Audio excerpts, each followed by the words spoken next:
I know a lot of you joined yesterday when I was doing my cooking demo. So just kind of wanted to follow up as we're kind of giving you a glimpse into the healing community that I've started that's online. And every week we're doing something. So we're either cooking or we're chatting like this, or I'm doing a presentation. So I thought, we're in the middle of the holidays and a lot of people start to get sick right around this time.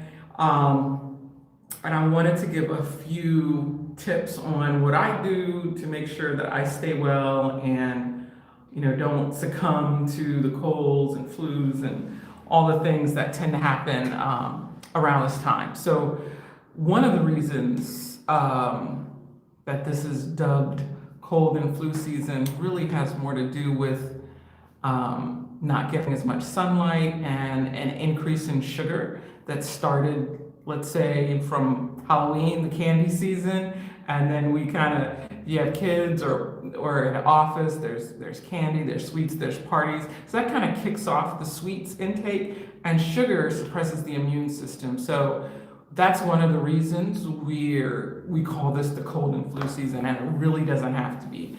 But we just had Thanksgiving, and there's a lot of food, but there's a lot of desserts. There's like 3, 4, 5 different desserts, and we take those home. And then this December kicks off all the holiday parties, and there's more sugar and less sunlight and less movement.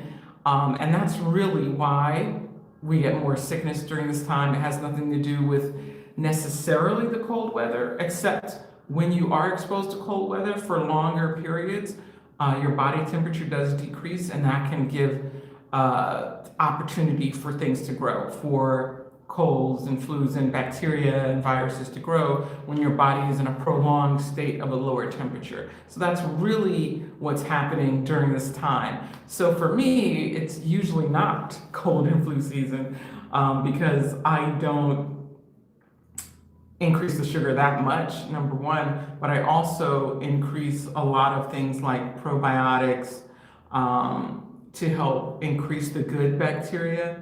And then vitamin D is another thing that's very helpful to take during this time. So there's a couple of things. So I wanted to give my top, let's say 5 or 6 things that I take during kind of all year round, but bump up during the holiday season when you're in contact with more people, so that I generally don't get sick. And that's really a blessing, but it's also by design, because I kind of listen to my body, and so I know when I'm starting to feel a little off or need more rest or things like that. So number 1 is vitamin D. Everybody needs to be taking vitamin D. If you're not taking vitamin D, you're likely low in it, unless it's in another supplement that you're taking. So I take at least 5,000 international units of vitamin D a day. And so that really helps keep the immune system up. So if you've read reports over the years about COVID, for example, especially in the early times, a lot of the people that unfortunately succumbed to COVID had low levels of vitamin D3, and that would track because your immune system is going to be compromised if you have chronically low vitamin D. So vitamin D is pretty much for everyone. If you have some specific medical issue that prohibits that, which most don't, you can check with your doctor or someone. But in general, vitamin D is for everyone, and about 5,000 international units, which is about 125 micrograms a day. Now, the great thing about vitamin D is you can take larger doses, like once or twice a week. So you can take the 50,000 units at one time and not worry about doing it every single day. So that is a great thing about vitamin D. So that's one that I always take. The other one is probiotics. So there's a lot of different brands of probiotics. One of the brands that I take is Garden of Life, but I take different ones. I switch it up from time to time. So especially if I'm starting to feel sick, because a lot of illness, most illness starts in the gut as well. And so when your gut health is good, then that's going to help your overall health by a lot.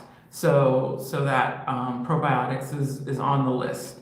And then it depends from there. Now, magnesium is one that I take when I'm feeling a little more stressed or I haven't gotten enough sleep or things like that, because when we're stressed, we tend to use up more magnesium and the B vitamins. So I also do a B vitamin complex. So that's something that can give you kind of a natural slight boost of energy, or it just enhances your immune system as well. So the vitamin B complex is another one that's really helpful. And then when I'm really boosting, I'll do vitamin C, like a vitamin C powder in my smoothie. As it just, the vitamin C powder does not taste good at all. And the best vitamin C is from the amla plant. So it's, you can find vitamin C that's sourced from that, and that's what you want. That's the best source. So I do vitamin C, a tablespoon or two in a smoothie, really boost your immune system. It'll definitely help you from getting the minor colds and flus. You really don't have to get sick. And especially if you have small children or even teenagers, you want to get them on this too, because as soon as one person gets sick, like the whole house gets sick, right? So really just start with the vitamin D is for adults and children. Vitamin C, you can put a smaller amount in your smaller children's, like juice or smoothies. And that's really going to help. And the probiotics is pretty much good for almost anyone as well. So those are like the top ones. Now, there are a few things that I take if I feel like I need a real boost. Like I know I was just exposed to someone who's been hacking and coughing, or who said they were sick. So then I'll come home and do like the oil of oregano. So that's especially if I feel like a sore, a scratchy throat or something like that. Then I'm going to do oil of oregano. Oil of oregano is really powerful. So it's not something you take every day. It's not something you take really preventatively, unless it's like a day or two, but you don't just take it. You use that when you're in those instances where you're either starting to feel run down or you need a little bit of a boost. So that's what I would do. So a few drops, like 3 drops 3 times a day, if you're starting to feel sick, will really do it. Oil of oregano is it's like the insurance policy to make sure nothing goes down. So there are a few others. Olive leaf extract, I like that in a spray. So if you feel a little scratchy throat, you just spray it in there. Takes care of most things as well. And the key is to listen to your body. As soon as you start feeling a little bit of rundownness or slight scratchiness of the throat, you don't wait and say, oh, I'm going to go get some stuff tomorrow. It's too late. Tomorrow is too late. You have to have some of these things in your cabinet at all times so that as soon as you feel any little inkling, you jump on it, you drink your water, which I need some right now, but you drink your water, and then you go to bed early and sleep. Have no sugar, zero dairy. Take your vitamin C, your vitamin D, your B vitamins, go to bed early, sleep late, and drink a lot of water, eat less, and by the time you get up in the morning, you probably won't be sick. That's how it works for me. I'm rarely sick because of that. Because as soon as I feel that little, oh, I did too much, I shouldn't have been outside without my hat for too long, all of those kind of things, I just go and, compensate by doing a little extra and staying away from sweets and then taking all the things that I just mentioned. So, and it works.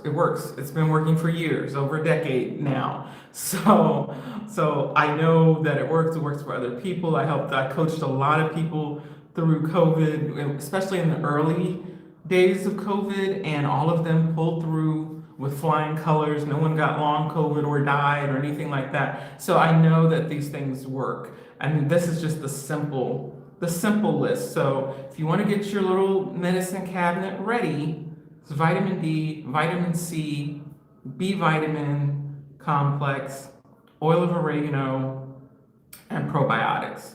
That's your top five. That's your starters. Get those, have them in your cabinet all the time, and then as soon as you feel a little inkling. And the other thing is just the sore throat.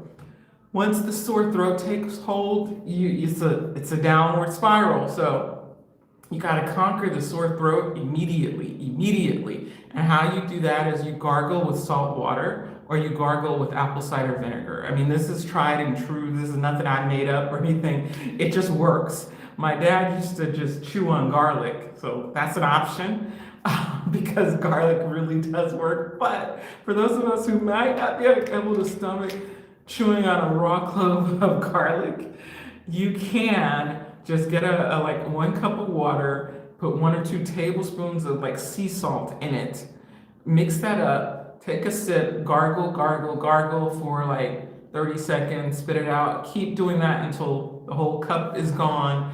And you can do that like 2 or 3 times a day to make sure that by the time you go to sleep, the sore throat is already going away. Because if you wake up and the sore throat is worse, the bacteria won, and now you're gonna have to really double down to get better. So the sore throat is like the big warning sign. You don't just sleep on it. You don't say, I'm gonna go get something tomorrow. No, you get the apple cider vinegar, same thing. If you have that, you can put 2 tablespoons in 1 cup of water. Actually, you can make it a little stronger for the gargle. I would say probably almost 50-50 water to apple cider vinegar to gargle with. And then rinse your mouth really well too with it. And then, you will avoid the colds and flus. It is not cold and flu season. First of all, we need to stop calling it that because psychologically that puts it in our heads.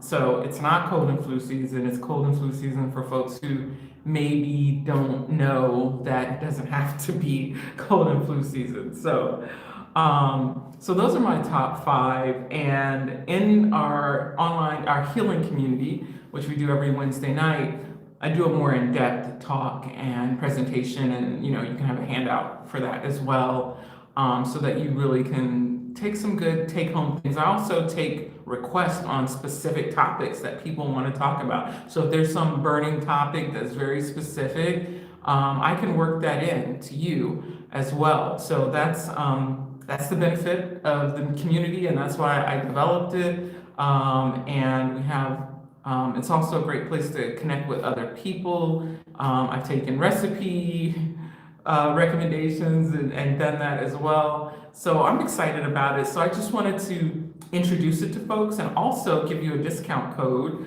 for your first month.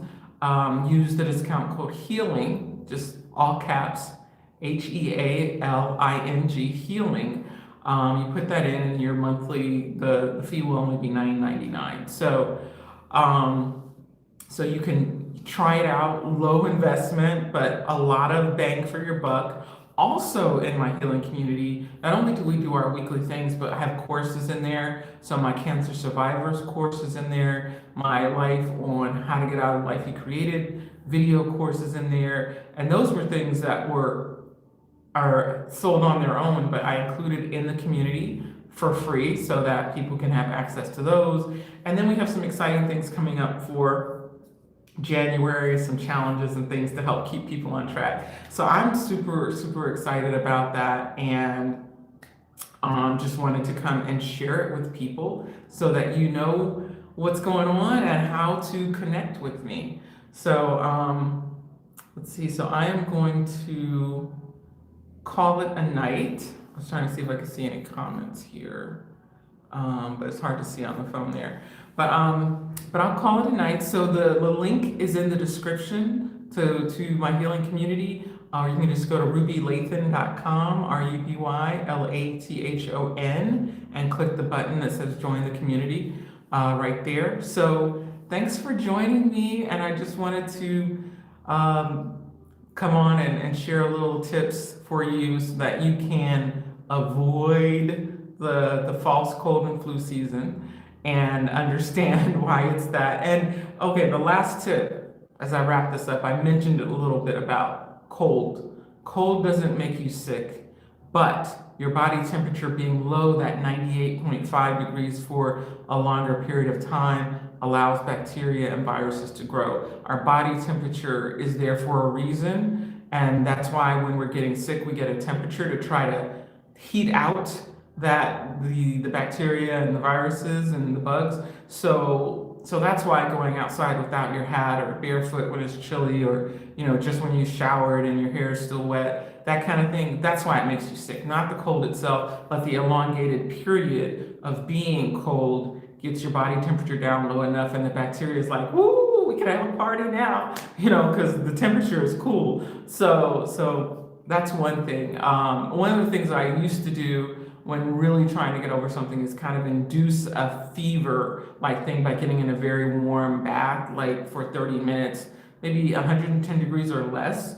If you're diabetic or pregnant, this is not for you, because diabetics often can't feel the heat on their feet and things. You can burn yourself.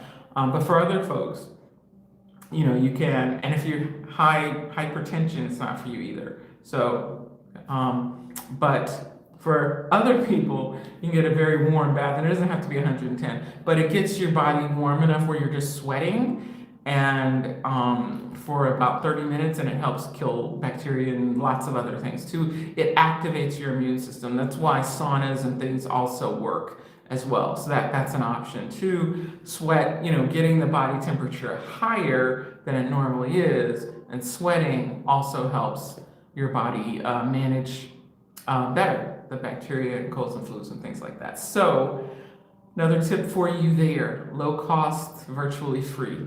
So I'm gonna go, and I'll be on tomorrow. We'll be doing some cooking tomorrow.